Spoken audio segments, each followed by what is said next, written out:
jujur, jangan sotoy di ngebahas-bahas soal nasab. Kalau di orang aja juga gitu alawiyah nggak diakuin, gitu loh ya.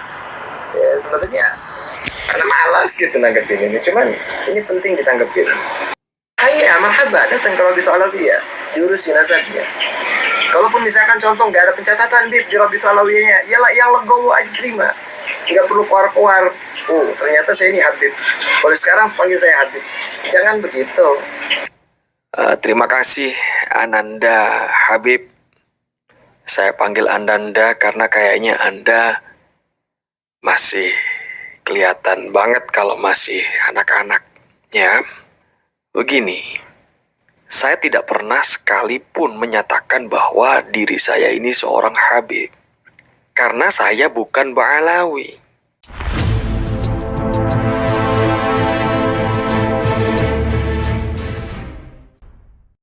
Assalamualaikum warahmatullahi wabarakatuh. Bismillahirrahmanirrahim. Alhamdulillahirabbil alamin. Allahumma sholli ala sayyidina Muhammadin wa ala alihi wa sahbihi ajmain. Amma ba'du.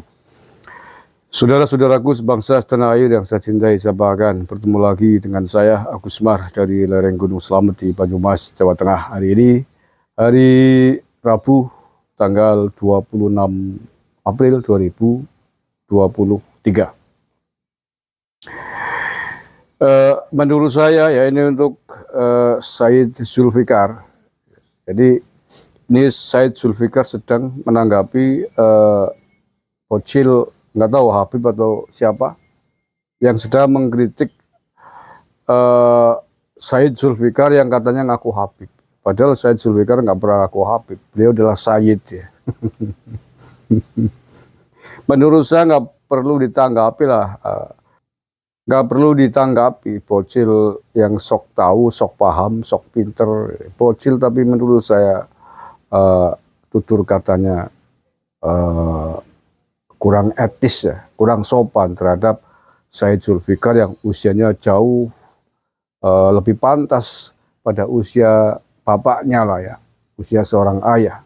Tapi nanggepinya, ngeritiknya kayak sok paham, sok ngerti gitu.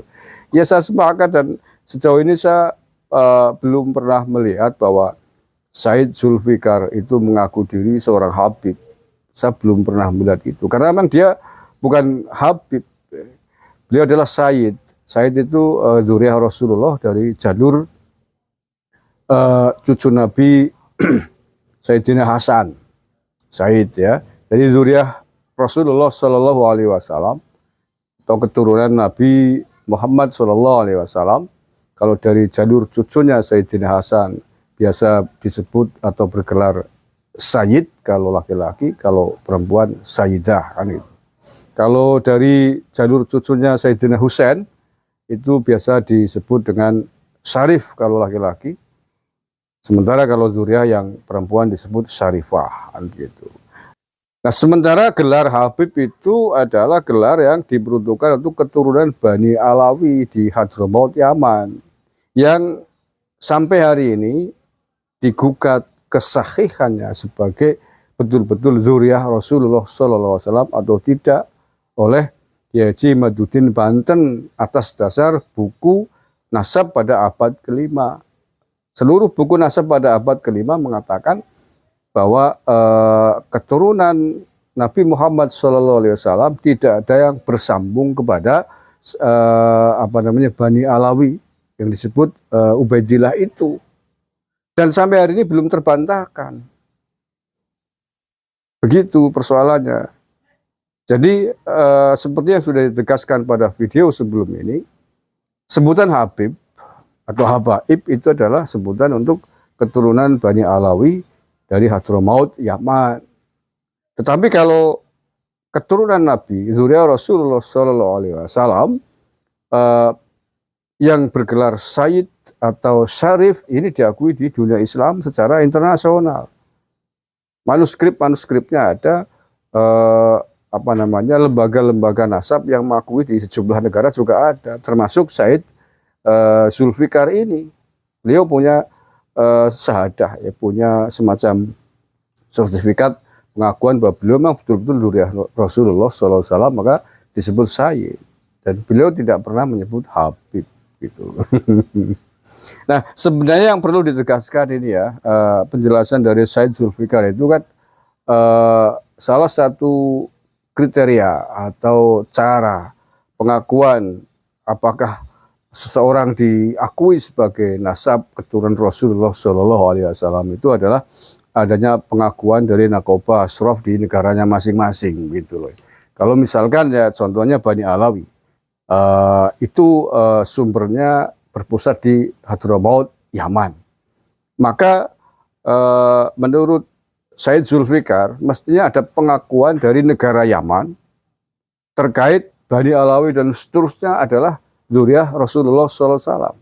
Nah ini saya nggak tahu sampai hari ini, sampai detik ini, saya belum pernah mendengar adanya video atau statement dari versi Yaman yang dikeluarkan oleh negara Yaman.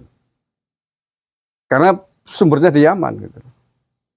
Yang ada selama ini adalah Bani Alawi yang dikeluarkan oleh Bani Alawi di Indonesia. Gitu. Makanya saya kira penting bagi para habaib yang tergabung dalam Bani Alawi ini untuk menunjukkan sertifikat pengakuan dari nakobah di Yaman bahwa Bani Alawi memang betul-betul diakui oleh Yaman sebagai keturunan Rasulullah SAW. Saya kira ini clear, walaupun tidak harus pakai tes DNA. Kalau ada pengakuan dari negara Yaman. Nah, sekali lagi sampai hari ini saya sendiri ya mungkin belum sempat melihat atau menemukan videonya atau statementnya dari Bani Alawi tentang pengakuan bahwa Bani Alawi memang betul-betul dzurriyyah Rasulullah SAW dari Yaman ya, dari negara Yaman, bukan dari Indonesia. Nah kalau itu ada Yaman mengakui, nakobah ashraf di sana mengakui bahwa betul Bani Alawi adalah keturunan Rasulullah SAW, selesai saya kira. Selesai, walaupun tanpa harus adanya tes DNA. Ya walaupun tes DNA tentu kalau kemudian dilakukan akan menjadi lebih baik.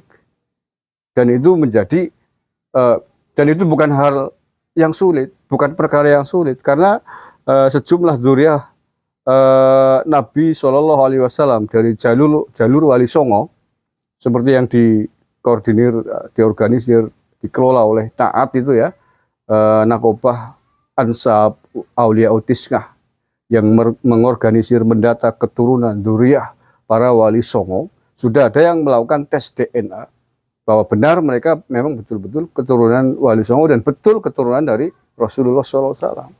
Itu sudah ada yang melakukan itu di Naat. Nah, artinya apa? Tes DNA bukan hal yang sulit. Kenapa harus susah-susah? Saya kira Bani Alawi cukup simpel untuk membuktikan bahwa Bani Alawi betul-betul dzurriyyah Rasulullah SAW secara ilmiah. Satu, tes DNA. Yang kedua, minta pengakuan dari Yaman. Kalau itu dilakukan, selesai saya kira. Tanpa harus dibantah oleh kitab sejarah nasab di abad ke-5. Walaupun kalau kemudian juga ada ditemukan kitab nasab pada abad ke-5, tentu sempurna di bukti otentik secara ilmiah di buku-buku nasab. Kitab nasab ada, tes DNA-nya oke, terus diakui oleh Yaman, udah sempurna saya kira, selesai perdebatan ini. Yang terakhir, bahwa lepas dari Bani Alawi adalah dzurriyyah Rasulullah SAW atau tidak. Tetapi seandainya beliau-beliau dari Bani Alawi ini memang orang alim, berbudi pekerti luhur, baik, layak dijadikan panutan, ya kita tetap jadikan panutan. Kita ikuti ilmunya, kita ikuti fatwa-fatwanya. Tetapi seandainya sebaliknya, mengaku Habib tapi perilakunya tidak etis, suka menebar kebencian, menebar hujatan, menebar permusuhan kepada bangsa dan negara, kepada kiai-kiai dzurriyyah wali songo dan lain sebagainya, tidak layak untuk kita ikuti. Gitu aja menurut saya. Terima kasih, kurang lebihnya mohon maaf. Assalamualaikum warahmatullahi wabarakatuh. NKRI harga mati.